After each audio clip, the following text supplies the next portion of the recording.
Hey everyone, welcome back to The Tent, your place for politics, policy, and progress. I'm Daniella Gibbs-Leger. And I'm Colin Seaberger. Daniela, can we talk about the weather in Washington, D.C. right now? Yes, we can.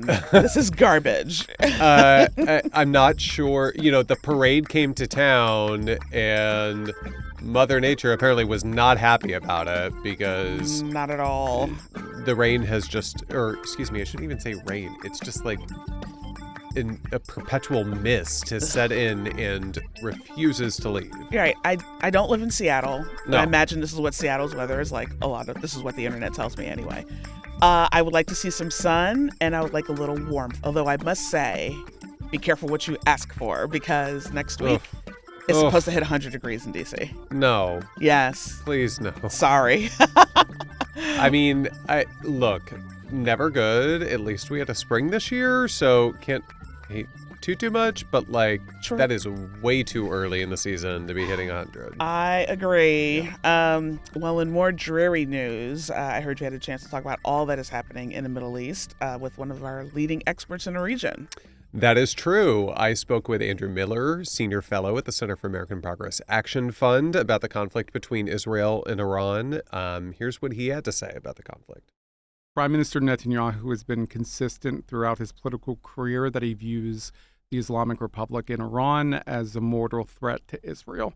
And the nuclear program in particular is viewed as the greatest existential threat. He's sought permission from every administration since President George W. Bush to attack Iran's nuclear program, ideally with U.S. support. Well, that sounds like a very meaty conversation. But before we dig into that, I need to talk about a couple things that happened this weekend and what went down in Minnesota.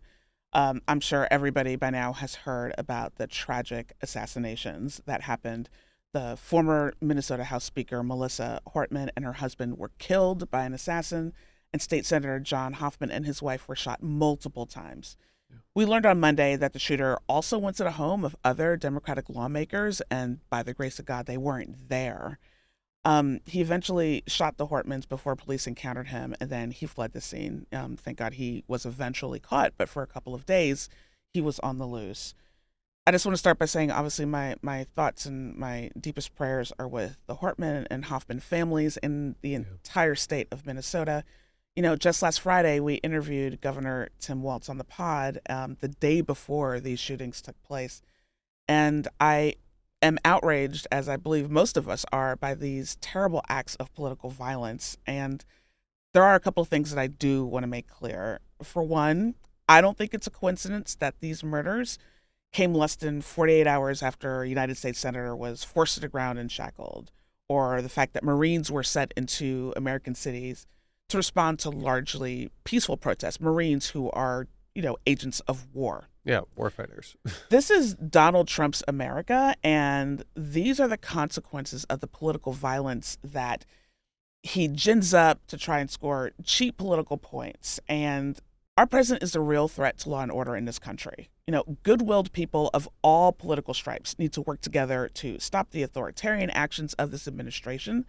And we have to defend democracy in honor of the Hortmans, the Hoffmans, and the many others who have been targets of political violence, which unfortunately just seems to keep escalating under Donald Trump.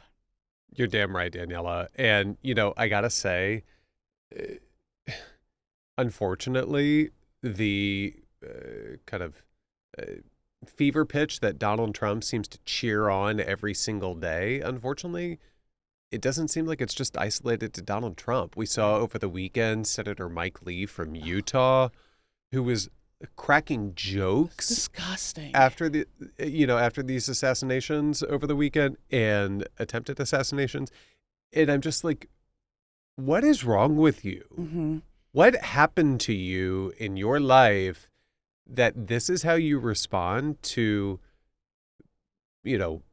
people's loss of loved ones, of just a blatant attack on our democracy? I guess if I'm finding hope and solace in anything, it's the fact that millions of Americans turned out this past weekend, even as, in the wake of these shootings, to I think, kind of reaffirm, their belief in our democracy and its importance, as well as, sending a clear message to Donald Trump, who is constantly cheering on that, the violence, that we don't have a king in this country. The No Kings protests were unbelievably successful. We saw people turning out from Tennessee to Arizona, and really stood in stark contrast to Trump's ridiculous, $45 million birthday parade that we saw in the National Mall. Speaking of the No Kings protests, organizers said that more than 5 million people actually turned out. 5 million. That's incredible. Yeah, it is really amazing. And that pales in comparison to fewer than the 200,000 people expected actually showed up for the president's birthday parade. I mean, can we talk about that viral video of the squeaky tank just like rolling down the National Mall? It was amazing. Just silence and the squeaky wheels of the tank. It's no wonder that we're really seeing opposition to the president and his agenda is really picking up steam. I'm not sure whether you saw the analysis from G. Elliott Morris on Twitter, but he released some data showing that anti-Trump mobilization efforts are actually outpacing those that we saw in 2017 by a nearly 3-to-1 ratio. Oh, wow. Saturday was one of the largest single days of protests in American history. So, I'm really sorry to all of the pundits who early this year were very quick to say, we're writing the obituary for, the resistance to Donald Trump and his MAGA agenda. Sorry, folks, it's not dead. Exactly. And I got to say, the polls are also looking worse and worse for Trump this week. Sure are. So let's tick through a few for our listeners. There was an AP NORC June poll that showed only 40% of Americans supported his dumb birthday parade. And 39% had a positive view of the job that Trump was doing, while 60% did not. I can't even imagine getting 60% of Americans to agree about something. Exactly. It's very, very tough. Congratulations, Donald. There you go. You've done it. A Quinnipiac June poll also showed 38% again approval, 54% disapprove. That's down from a 41% approval in April. And only 2/3 of Republicans support the reconciliation bill. This is their signature big thing, and they only have 2/3 support. That's huge. And overall, voters oppose the big, beautiful bill, according to this poll, 53 to 27%. And then Washington Post June poll also showed 42 to 23 that voters oppose the Republican budget bill, with the intensity strongly favoring the opponents versus those who strongly support it. So that means even though 23% of people who support it, it's meh. Yeah, it's fine. Yeah. Daniella, that's multiple polls showing that voters oppose this thing by basically a 2-to-1 margin, which is impressive. Again, imagine breaking it. Our politics are so polarized and very partisan, but to see that sort of response has to be predicated on something. And turns out there's a good reason why, Daniella, this is, one of the most unpopular bills we've seen in U.S. history. And it's because this is a budget reconciliation bill. It affects people's finances. And rather than responding to the American people who are the cost of living is out of control. It's squeezing our finances. I'm stressed out. I can't make it all work anymore. Rather than do that, the bill actually makes life even less affordable for people. It does so by kicking at least 16 million people off their health care.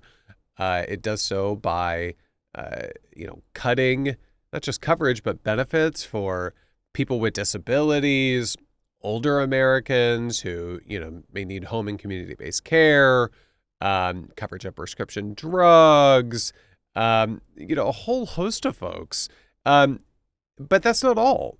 There's more, you mean? Yeah, there's more. It also causes millions of people to lose assistance for food by cutting the SNAP program. Hundreds of thousands of good-paying jobs, as we've talked about before, would be at risk under the plan because of the cuts to the clean energy tax credits.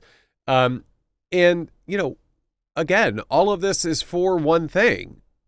And it's so that the bill can, pass even more tax breaks for those at the very, very top. We're talking about millionaires and billionaires. Okay. We have to we have to cut food assistance because we have to give a larger estate tax break to, multimillionaire heirs, Will right? no one think of the multimillionaires, Colin? Please, right? And, all of that sounds bad, right? But earlier this week, Senate Republicans unveiled a plan that was even more extreme than the already cruel bill that we saw from the House. The plan included even steeper cuts to Medicaid than those passed in the House by limiting what states, how states can fund their Medicaid programs, as well as imposing additional paperwork requirements on even more individuals than those that were in the House bill, including parents of children over the age of 14. All of these changes will just cause more people to lose coverage and benefits. And it also makes, several changes to the SNAP provisions that also make the bill even more radical. We're talking about imposing, paperwork requirements on veterans, on homeless people, on children aging out of foster care, right? I mean, who are the folks that are coming up with these ideas? It's so bonkers. It really is bonkers. And it's why you see people like Senator Josh Hawley. That's right, Republican Senator Josh Hawley. The working man. The working man. Working man's champion. Exactly. The man of the people. People like him have come out expressing deep, deep concerns with the plan, noting that it'll defund rural hospitals, for example. Sure will. So listen, if you are as appalled as we are about this bill, it is go time. It's crunch time. It is insert your analogy here time. Yes. It is time for you to pick up the phone and start calling your senators and your representatives because they need to hear from the American people about how awful this bill really is. Yeah, it really is. And, it is go time, like you said. And I think that, we can get this thing done. All right, that's all we have for today, folks. If there's anything else you'd like us to cover on the pod, please hit us up on Twitter, Blue Sky, Instagram, and Threads at the 10 Pod. That's at the 10 Pod. And stick around for my interview with Andrew Miller in just a beat. Andrew Miller is a senior fellow for national security and international policy at the Center for American Progress Action Fund. He previously served as the Deputy Assistant Secretary for Israeli-Palestinian Affairs at the State Department. Before that, he served as a senior policy advisor to the U.S. Ambassador to the United Nations, Linda Thomas Greenfield. Earlier in his career, he served in a number of roles in the State Department and on President Barack Obama's National Security Council. Andrew Miller, welcome back to the 10. Thanks for having me. Always great to be here. So, a lot has happened over the course of the last week. Notably, last Friday, Israel launched an attack on Iran, striking targets in more than a dozen locations across the country. Since then, both countries have launched waves of missiles against one another. Can you tell us about how this attack came about, and what's kind of the latest update on where things stand in the conflict? Absolutely. So I think the question here is not why the attack happened, but why it happened now. Prime Minister Netanyahu has been consistent throughout his political career that he views the Islamic Republic in Iran as a mortal threat to Israel. And the nuclear program in particular is viewed as the greatest existential threat. He's sought permission from every administration since President George W. Bush to attack Iran's nuclear program, ideally with U.S. support. The reason that it's happening now there are three explanations. One is that Israel saw a moment of opportunity where the potential risks of the operation were suppressed. And that is because Israel had previously degraded Iran's air defense systems. They had taken out some sophisticated Russian-supplied equipment that would have posed a challenge to Israeli jets, and also Iran's proxies within the region, Hezbollah, Hamas, even Shia militants in Iraq, have been dealt a significant blow. So the threat to the Israeli homeland was reduced compared to what it was previously. The second reason it happened now is the concern within Israel that if left to his own devices, President Trump would have concluded a new arms control agreement with Iran to replace the JCPOA.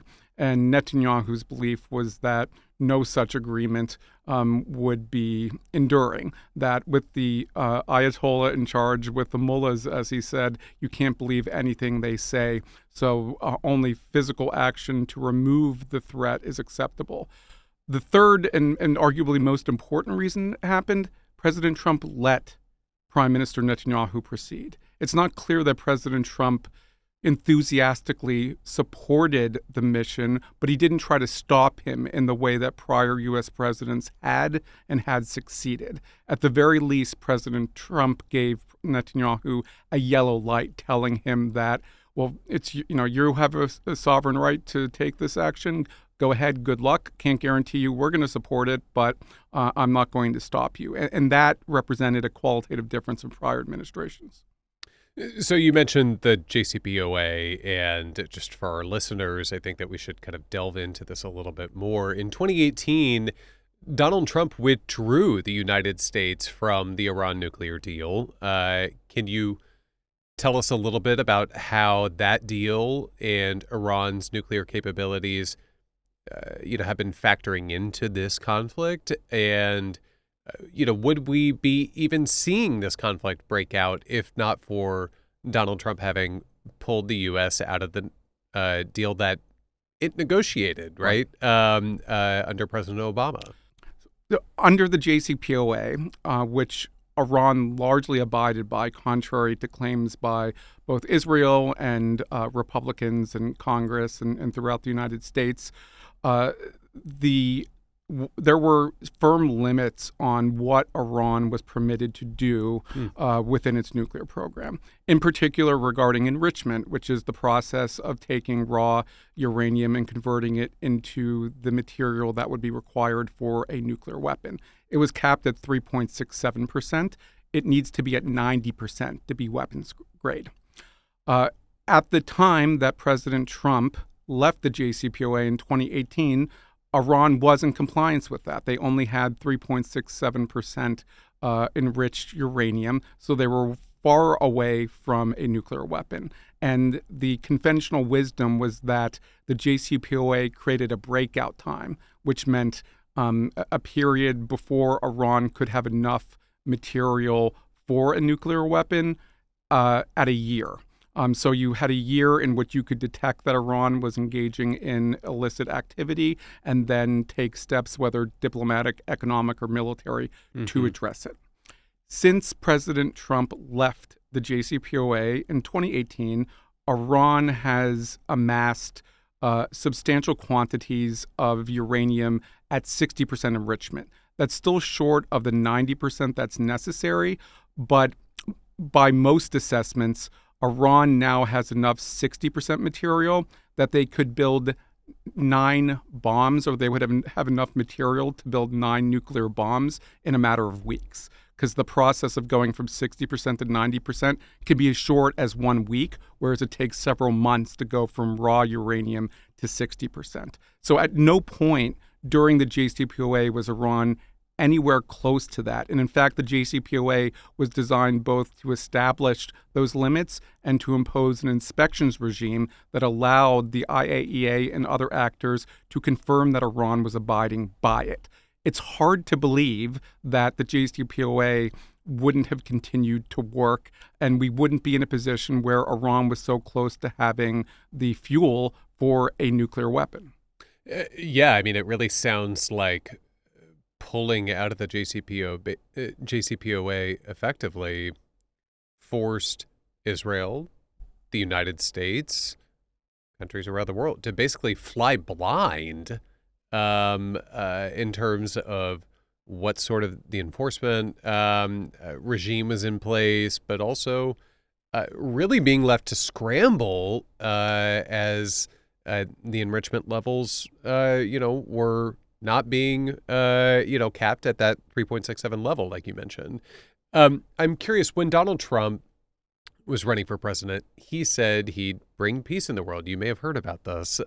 He said the U.S. would not involve itself in wars, and, he's tried to pull out of key global alliances and agreements. But now he's saying he won't rule out getting involved in this conflict. Do we have a plan? Should we be concerned that Iran may put Americans' position in the Middle East at risk if the U.S. inserts itself in this conflict? Where do you see things? I think it's important to emphasize that President Trump, in making those comments in the campaign about promoting peace, was particularly focused on the Middle East. Of course, Ukraine was part of that as well, but he has long been an opponent of U.S. military commitments in the Middle East. We've already had a U.S. military engagement in the Middle East under his presidency, and we're only several months into it. We're not even 6 months into his presidency. There was the prolonged air campaign against the Houthis that, by all accounts, did very little to degrade the organization and very little to protect the United States or Israel. This would be the second war if the United States joins on Israel's side in Iran, and the consequences could be far more pernicious, far more detrimental to the region and to U.S. interest than the U.S. Attacks against the Houthis were. The United States position on the conflict is apparently shifting, or at least Trump position is shifting. He started by off the hour. Yeah, by the hour. He started off with a very hands-off approach that was more or less a go with God. We'll see what happens. By the way, Iran, we're not involved, so don't attack us. Yeah. Now he has affected a posture of support, of saying these strikes have been excellent. And even members of President Trump's cabinet who previously expressed opposition to becoming involved, like Vice President J.D. Vance, are now sounding a different tune. I believe what's happening is that President Trump went into this conflict understanding from the intelligence community and others the risks that could unfold in terms of the conflict spreading to affect U.S. soldiers, U.S. facilities, Gulf Arab oil energy platforms, the impact it would have on the global economy, and he was reluctant to become involved. Now that Israel appears to be making progress, he is eager to join in the fray. And we have to remember that President Trump has a bully's mentality, and often bullies are pushed off by those who resist. But when bullies see an opportunity, they often seize on it. And you see a weakened Iran where Israel is ostensibly making major progress, and President Trump may believe that with a single action or a small number of actions, he can bring about a conclusion to the conflict on American terms. But the risks remain. The fact that Israel has been about as successful as they could have hoped so far does not mean that the negative consequences are not coming down the pike. And we really have to watch out for the Arab Gulf, in part because Iran can strike those areas with short-range ballistic missiles. So they can do it much more quickly, and because they're traveling a shorter distance, they're much harder to intercept. And we have about 40,000 troops in the Gulf.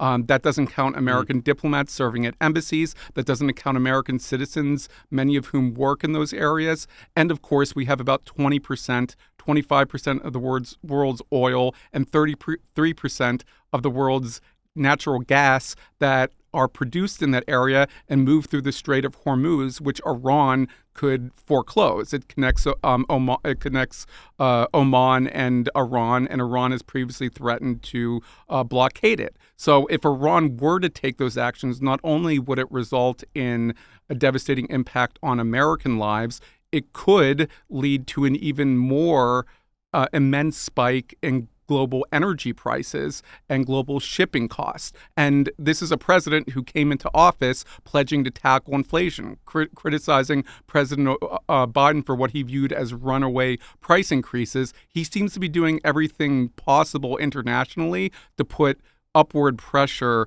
on the U.S. dollar. Well, Andrew, I'm curious then, what's the end goal here? What's the off-ramp, right? We've talked about the nuclear capacity of the country, but where does this conclude? I believe that President Trump does have a different objective in mind than Prime Minister Netanyahu. As I mentioned, Prime Minister Netanyahu ideally wants regime change. He may settle for less than regime change in Iran, but that is his ideal scenario. I don't believe that President Trump is interested in regime change. I don't think he would shed any tears if there were regime change, but I don't know that he's going to commit U.S. forces for that purpose. I think he would concentrate U.S. military assets in attacking what remains of Iran's nuclear infrastructure. And in particular, we have the Fordo enrichment complex, which is a major facility that is built in under a mountain. It's very difficult to access. And in fact, the Israelis cannot destroy it from the air. We think that the United States has the ability to take out the facility with a special bomb called the GBU-57, the massive ordnance penetrator. It's 30,000 pounds, and it's a bunker buster that can burrow deep underground to potentially reach the major parts of this facility. But even in that case, some people have presented, well, it's just one bomb and the job is done. Military assessments are that it would take several bombs in the same spot in order to penetrate this facility. That's how well protected it is. Can the U.S. military do it? Absolutely. But this is not an easy task. This is like targeting the Death Star.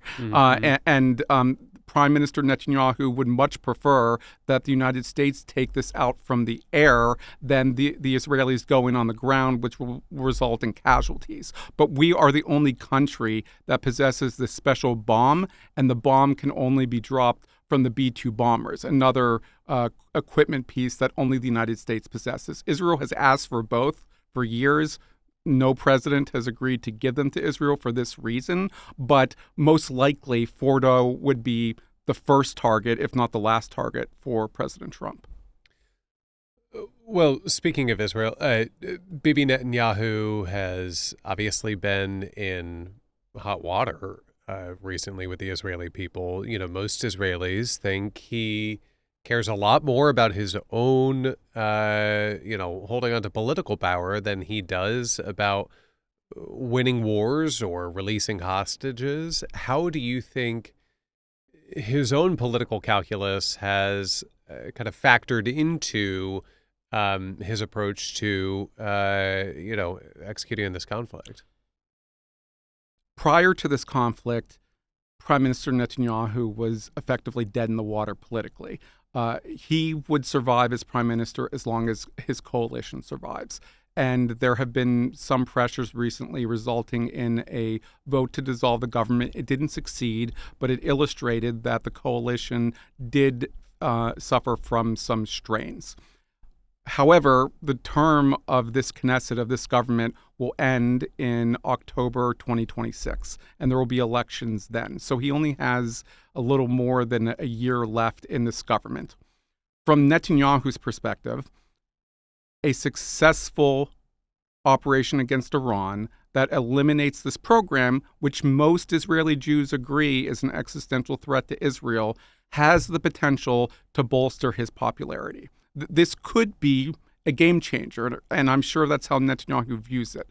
I'm not suggesting that Netanyahu took this decision primarily because of the political benefits, but I would suspect that the political benefits were on his mind, Not and lost on they him. at the very least reinforced his desire to proceed with this operation now, knowing that this was the one Hail Mary that could potentially prolong his career. So you could see a scenario where if this succeeds and if the U.S. gets involved and Iran doesn't retaliate in the way that we fear, Netanyahu calls early elections, tries to exploit this temporary surge in popularity, maybe gets back into the prime minister's seat under a new government, put 4 years back on the clock. So I think there's clearly a political dimension to his calculus. Andrew, I'm curious, there's a lot of people, I think, in this country that look at the Netanyahu government's handling of several different conflicts over the course of the past few years and are really deeply frustrated with what they've seen.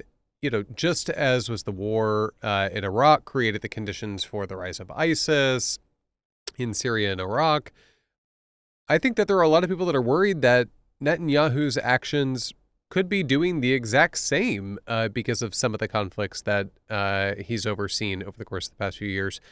Are there steps the United States should be taking right now to limit that possibility? And if so, what are they? Absolutely. I think there are two risks here that Netanyahu is courting. One is that even if Israel is successful in destroying a substantial part of Iran's nuclear infrastructure, you're probably not going to get much more than a year's delay in Iran's ability to reach breakthrough, which is 90% weapons-grade uranium. That's not a lot of time to put back on the clock. And what that means is after that year or before that year ends, you're going to want to have in place an agreement that will prevent Iran from moving in that direction in the future.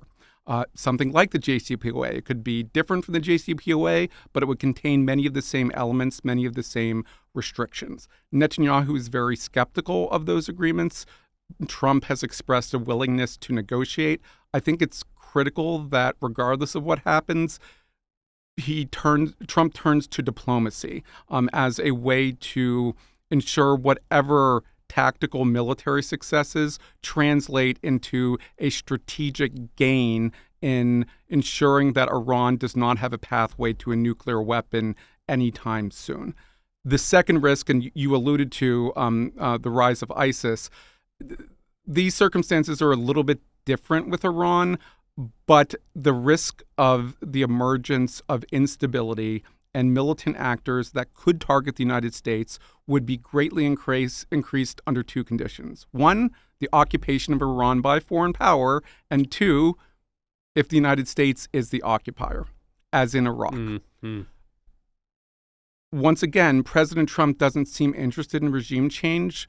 I hope that is true, not because I have any love for the Islamic Republic. I would shed no tears myself if they fell, but that's an Iranian matter to decide. It shouldn't be the United States or Israel making that decision. But a U.S. occupation of Iran would not only lead to an insurgency, would not only fan anti-American violence, it would potentially drag the United States into a prolonged conflict that would make it possible to address the bigger threats to American citizens that exist in East Asia from China, to deal with Russia and their invasion of Ukraine, to deal with our border, to deal with the Western Hemisphere, our backyard. So this very, very much could be a trap. And Netanyahu, in part, planned this as a trap. His hope all along was that Trump may not support joining it from the outset, but he's going to reach the point where he's going to see the utility of supporting me. He may not count on it,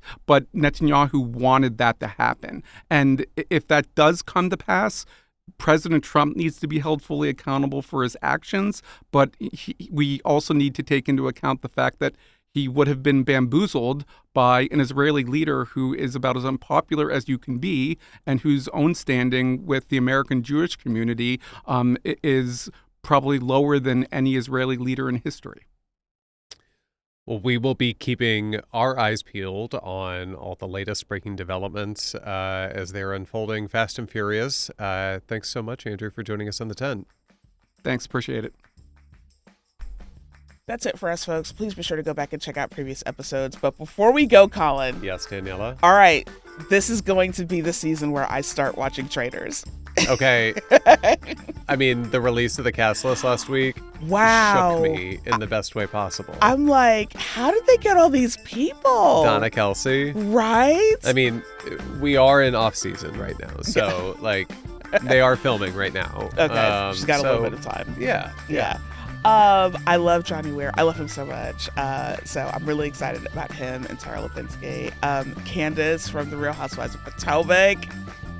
For me, it's Lisa Rinna, baby. I mean, she is going to be so chaotic and in the middle of everything. I feel like making her a traitor would be too obvious, so I feel like she's going to be like rallying the troops as a faithful.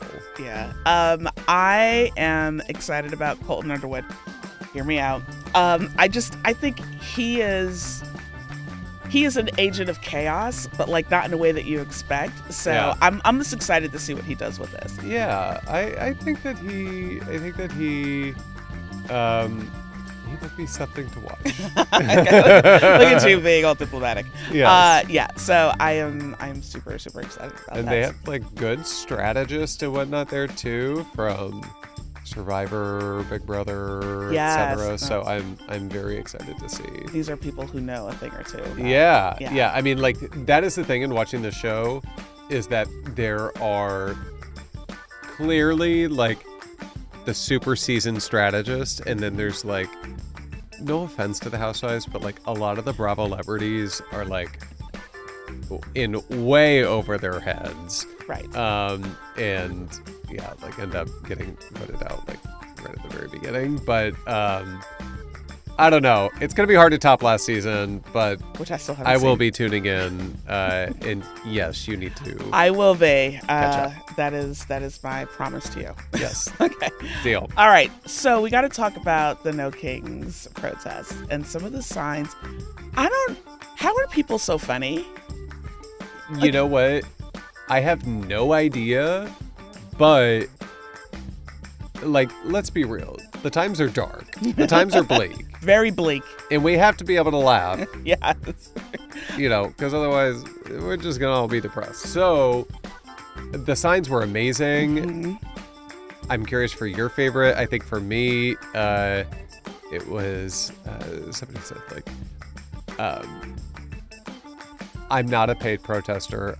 I hate Donald Trump for free. Another one. was like, which crimes get you deported versus which crimes get you elected president? Oh my God, there were so many good ones. I mean, the So no clever. faux king. Yeah, I really like that one. signs Yes. everywhere. Yes, Yep. I like that. Okay, this might be a little niche, but there was a sign, I think it was in New York, that said the only king from Queens, and it had a picture Yes. of Kevin James and that silly little pose that like is memed to death. I cried real tears laughing So at that good. one for so good. long. Yeah, but I agree. Like, you have to find the humor in these really dark and Yeah. bleak moments, and I really appreciated people's creativity across the country. But mostly, I just appreciated that everybody came out and just stood up for democracy. Killed it. Yeah, exactly. Way to go, 5 million people. Applaud you. And then, yeah, hope they did something to take care of themselves and celebrate afterwards for all of their efforts. So go to protest in the morning, go to brunch afterwards. There you go. Exactly. Unfortunately, I feel like that might be a formula that's going to be repeated. Once or twice. Yeah. All right, folks. On that note, we're out of here. Take care of yourselves, and we'll talk to you next week. The Tent is a podcast from the Center for American Progress Action Fund. It's hosted by me, Daniella Gibbs-Leger, and co-hosted by Colin Seeberger. Kelly McCoy is our supervising producer. Mishka Espy is our booking producer, and Muggs Leone is our digital producer. Jacob Jordan is our writer. iFan, Olivia Mowry, and Tony Pandolfo are our video team. Views expressed by guests of the tent are their own, and interviews are not endorsements of a guest's perspectives. You can find us on YouTube, Apple, Spotify, Google Play, or wherever you get your podcasts.